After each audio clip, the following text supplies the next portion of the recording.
Price தலாம். இன்றைக்கி நம்ம என்ன பார்க்க போகிறோம் அப்படின்னா, இயேசு கிறிஸ்து சிலுவையில் பேசின 7 வார்த்தைகளை 2ஆம் வார்த்தை தான் பேச போகிறேன். லூக்கா 23:43 இன்றைக்கு நீர் என்னோடு கூட பரதேசியில் இருப்பாய், அதை பற்றி தான் பார்க்க போகிறோம்.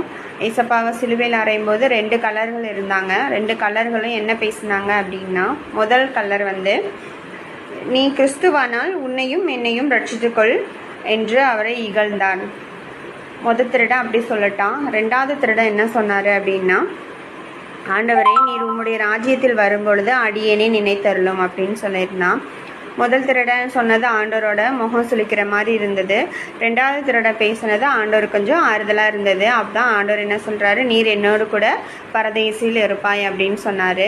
அதுபோல் நம்மளும் தான் இன்னைக்கு நிறைய பேரை நிறைய வார்த்தைகளை கொண்டு நம்ம காயப்படுத்திகிட்டு இருக்கோம். முகம் சுளிக்கிற மாதிரி பேசுகிறோம். அந்த